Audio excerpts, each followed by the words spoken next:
Songs have long existed in feature films. Since the early days of talkies, many tunes we consider modern pop standards came from old-time musicals.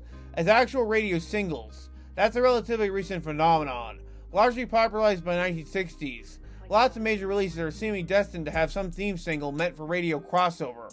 With the good comes the bad or the bizarre. We remember the catchy tunes, but what are the ones you don't realize actually exist? They've seemingly slipped enough in the popular consciousness, or they were never that big to begin with. You rarely ever hear anyone singing their praises these days. Well, that's what we're here to rectify. With this video, I'm going to show you examples of some of the funniest and maybe weirdest and worst attempts at making popular promotional singles for feature films, or just general oddities associated with the art form. So, without further ado, please remember to subscribe and hit that like button. Also, check out my website at dansden.net. Anyway, this is a Buggin Up that is not presented by a professional music critic who actually knows what he's talking about. Hey everyone, remember the 80s version of Dragnet featuring Dan Aykroyd doing his best Joe Friday and Tom Hanks' Pep Strebeck? That's a comedy character name if I ever saw one. It's a pretty enjoyable film that I remember enjoying a lot when I was younger. So, did it need a tie-in song? Well, it is the 80s after all, and it's a comedy about cops. So I guess it could be fine. Let's see what they did. See that, Strebeck? We're just in time. We have stumbled into a major crime. Oh, they rapped, of course. The ultimate predestination for the classic How Do You Do, Kids back in the day was to do a rap. If you ever want to see Tom Hanks practice his rhyming cadence, well, here's your chance. Off the bat, the thing I love most about this song is that Dan and Tom are in character throughout. The entire thing is set around Pep and Friday attempting to confront the film's goat-wearing cult pagans. The song is even nice enough to give them their own verse. Well, excuse me, Mr. Crime Stopper, what is wrong with what we're doing? We just like to dance in our goatskin pants around this ancient ruin. Dear Sergeant Friday, goat-wearing people deserve the right to move too. Sign the town's local goat. The best thing about this song, though, are the backup vocals from singer Glenn Hughes of Deep Purple fame. It's so good that even the disturbed cult members can't help but get their groove on. Of course, the real reason this song doesn't quite work isn't because it's silly. It's because, like all rap songs made by people who know nothing about rap, the actual rhymes aren't good. I'm not even sure if they qualify as rhymes. In case you might be worried about the friends you lose. At least I get to see you on the evening news. Yeah, you should probably stick to that acting day job, Tom and Dan. But the state cannot this old man. Oh boy, coppers, run for your life. These guys mean serious business. It's hard to hate this music video, aside from lyrics being absolute nonsense. We've seen so much worse from this genre. Plus, for the fact that everyone's dancing, you can tell they're clearly having a ball on set making it. I certainly had a ball covering it. Snakes on a Plane is one of the earliest examples I can think of internet hype not translating to actual movie ticket sales. So you might imagine then that there were plenty of tie-ins with the film. That includes its own theme song, complete with its own music video. And oh boy, it's like the most mid-2000s thing you can possibly imagine. I'm ready for it. Come on, bring it. This song comes to us from Cobra Starship, a band that had a couple of hits and then ultimately disbanded. It might seem odd that they were asked to do a theme for Snakes on a Plane, but I doubt the studio could afford a big name here. The weirdest thing about the music video is that it's not even about the snakes aboard, it's about the trip in the airport. Is that girl making suggestions to that man? Yeah, when I meant mid-2000s, I meant it in the most literal way possible. Then we get to the random rap part in the middle where the guys were like, oh yeah, we're writing a song about snakes, aren't we? Let's just throw in the title and try to do as many snake puns as we can.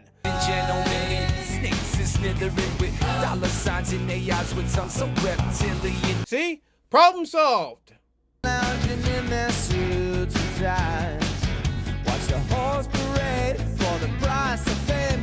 Looks like Cobra Starship was ahead of the curve when it came to realizing that Hollywood is full of a bunch of phonies. Hey look, it's the obligatory Samuel L. Jackson cameo. Oh, I'm ready for it. Come on, bring. Oh, random bit of record scratch. I'll give it this, it does a really good job representing what it would feel like to imagine yourself being stuck in a situation with a bunch of poisonous deadly creatures. Not that that's a situation they'd like to be in, mind you. It's just that the song's actually about the destination getting there, not the actual trip itself. And the video has the balls to end with them finally getting on the plane. I feel like I've been cheated by that title. Imagine hearing this in a theater as the credits rolled. Within the context of the movie, it might have been more hilarious than anything actually in it. Hey everyone, let's keep this Samuel Jackson song train a-going. 90s rap for bigger budgeted features was all the rage. There was that weird Puff Daddy song for Godzilla, Will Smith's Wickedy Wackety Wild Wild West is a classic, but I think my favorite of the genre, and the one that fits the bill of being the most absurd, is LL Cool J's masterpiece, Deepest Blue from Deep Blue Sea. You know you're in for a good time when a tune starts with the lyrics, "My hat is like a shark." The entire thing is shot like a typical 90s music video. Everybody looks like they walked out of a modeling ad. The direction is very flashy, full of lots of light. It's clear LL Cool J is supposed to be writing this from the perspective of the movie's powered up sharks, but it doesn't really land that way. What I think I love most about this song is that it feels like he wrote it from an earlier draft of the film, where he ended up getting bit by a radioactive shark and turned into a human-shark hybrid that started attacking everyone. To a half-human predator created by a needle. Look at Mr. Obvious over here. This clearly means we're doomed. It seems like something I'd be more into than the actual movie we got. You should also look at the lyrics because, it looks like there's a lot. We get classics like, Killer for centuries, the goddess of the deep. congrats, you're the official boss of the Shark Gang underworld. Strike like some underwater low. Well, it was nice knowing you, Seaweed. The killer's cold-blooded, his name's LL. So apparently LL Cool is admitting he's in fact a shark. Plot twist. It's like a shark's fin, deepest blue is my hat is like a shark. I don't know what's more terrifying, the transition or that 90s CGI. I also just love how seriously the orchestra is taking this. Like it's supposed to be some kind of epic song for an epic movie, when really, it's just a dumb shark film. It ends in the best way it possibly could, by blowing its cast cameo to reveal that they were watching the whole time, and in fact, LL Cool J was a terrifying shark. You know what, all movies should conclude with a baffling rap from the perspective of the villain. If you thought that was scary, just wait till you see the other songs. To end this accidental Samuel Jackson music trilogy, let's go out with a bang. Oh, also LL Cool J again. Weird coincidence. How can you top a rap about a dangerous shark? How about an honest-to-God song named after Samuel Jackson? For the 2003 motion picture SWAT, the rock band Hot Action Cop was asked to provide a tune. This is what they gave us. Start the mission, a head-on collision, but amping up a story that was played on television, boy. You know you've reached levels of awesome tunes when people are writing songs to the beat of your name. This plays over the credits and incorporates a theme from SWAT, though I'll admit, I can't hear it on all that loud rock music. Where's the theme? It's not here, it's not there, it's not anywhere. Lyrics are pretty basic, what you might expect from a rock song of the time.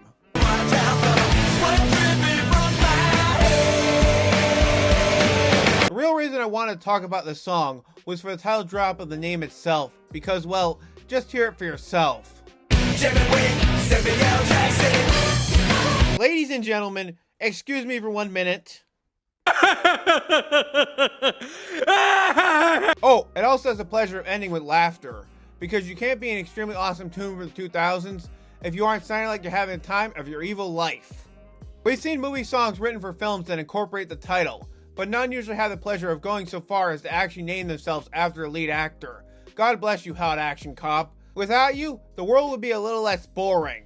Based on the trading card game of the same name, Garbage Pail Kids the movie is widely regarded as one of the worst films ever made. The producers behind the production were sure the movie was going to be a huge hit. It was not. That, like all movies from the 80s, they managed to get a little ditty written for it. I'm sure they were hoping for the next Ghostbusters with this one. What they got instead was a No Busters. The movie is loaded with songs, including a musical number that's also inexplicable. But the one that I wanted to focus on is the tune at the end of the credits. Performed by Jimmy Scarlett and Dimensions, a band that I literally cannot find any actual information for, might be a reason for that. You Can Be a Garbage Pail Kid is the epitome of a happy 80s party pop anthem. Whenever that mommy's like coming around. Featuring a chorus of voices, this song with lyrics about how people can look different, they were just a reflection of these crazy times, isn't inherently bad. I can understand what they were going for. It's just attached to such a rancid property that by default, it comes off sounding like a strange artifact. If your teacher says you're bad and sends you to the principal, you can be a garbage pail kid. Well, apparently in order to be a Garbage Pail Kid, you need to be a rebel roundhouser. Take juice and squeeze and try and make him pay. I think I misheard that as pain. Well, that describes me after watching this movie. The biggest tragedy with this film is that the movie was enough of a bomb that would rob this song being a single, complete with a ridiculously awful 80s style music video. The worst timeline? Or maybe we should consider ourselves lucky. Multi-talented Clint Eastwood, one of the greatest movie stars ever. He's an actor, a director, a politician, technically a composer. What Eastwood is not that very good at, though, is being a singer. Yep, you knew this was coming. After watching Eastwood's 2008 film Gran Torino, where Clint plays an old prejudiced curmudgeon who shoots out slurs left and right, learns to be a better person. You're sitting on the couch when the credits start rolling, and you're greeted by this sound. Whisper through my Gran Torino, whistling another tired song. Like all Clint Eastwood related music tunes, particularly from this era, it's a very generic, nice sounding piano ballad about the complete normal love between a man and his car, but from the way Eastwood performs it, it's not only apparent that he's not a professionally trained balladeer, but the lyrics co-written by his son Kyle are almost perfectly attuned to his limited range. It's not an inexplicable movie song, but it becomes in a way hypnotically silly to hear these particular words coming out of this man's mouth. What you see, or what you've done, or will become. You know what the strangest part of the song is, though? The Clint Eastwood bits are what we remember, but that's only like the first minute and a half. There's a whole 4 other minutes featuring singer Jamie Cullum. It's almost as if Eastwood realized he's not exactly the greatest musical word performer and decided to get the rest of someone who actually has something resembling a vocal range. Still, it's not as bad as the other time he tried to sing. But suddenly my words reach someone else's ear. Why did they have to screw up a perfectly serviceable wagon story with all that fruity singing? Jamie Cullum's performance isn't bad. It just sounds way more generic than what we'd expect from a song like this. All the stars above my head. Lyrics make reference to what I assume are Clint Walt's veteran status. But a lot of it just comes off like someone trying to make the most romantic folksy song you can think of. Besides, if Eastwood's gonna sing, it might as well be in his car. It's the kind of schmaltzy, inspirational number that would get nominated for Best Original Song at the Oscars. Except the movie didn't receive a single Oscar nomination, so whoopsie daisy. It did get nominated at the Globes though, so congrats! Honestly, I'd have preferred if Clint had sung the whole thing. At least there would be some unintentional comedy gold there. All night long, it beats a lonely rhythm. The Space Jam soundtrack. One of the greatest examples of 90s excess as far as music is concerned. It might seem like there's a lot of bizarre songs to go for. When you stroll on the actual soundtrack list, you'll find that most of it makes sense. A lot of it is essential R&B and pop from the era. At first glance, the biggest oddity appears to be a cover of Basketball Jones by Chris Rock and Barry White. But that's clearly meant to be comedic. Thankfully, the silver lining also exists. You guessed it, it's another 90s rap song, and boy, to say it's of its time, might be putting it lightly. Who got Bugs Bunny money? I give you some time. There's Daffy Duck starting out, reminding us to put our hands together. Oh yeah. Type of Mickey Mouse organization goes to Disneyland. The odd thing about this song is that the actual rhymes themselves aren't that bad. The song was ghost-written by Jay-Z. It's far from his best work, but it has some legit cred behind it, and the production is fairly smooth, if not a bit chaotic. I also get what they were going for with this one. It's part of the general 90s approach to making characters look like they have attitude, because it just screams cool for the kids. It's just that, come on, in no world could I even imagine Bugs Bunny rapping like this. It feels so uncharacteristically out of character for him. Bugs Bunny is a sly, smart, sarcastic rabbit. He's a bit of a jerk, but there's one thing that Bugs is not. He's not abrasive or arrogant about what he's actually saying. Bugs generally takes down his foes by outsmarting them. This is a Bugs Bunny rap where yes, he comes out with clever one-liners, but also, it feels like he's insulting people directly in their face. As a result, so much of this rap just reads as bizarro to me. It's full of things that I would never imagine Bugs could actually say out in the open. What more can I say? I'm the coolest rabbit, Doc Holliday. There are so many other countless weird novelty type songs released or related to films. Some of them I'm not even sure I've managed to even approach yet. Often Discovery is just as insane as the actual song itself. In these particular cases, it's about as tuneful as you might expect. I hope you enjoyed this video. Feels like forever since I said this. But please leave a comment down below listing examples of what you think are unbelievable insane tie-in songs relating to movies. Anyway, bye!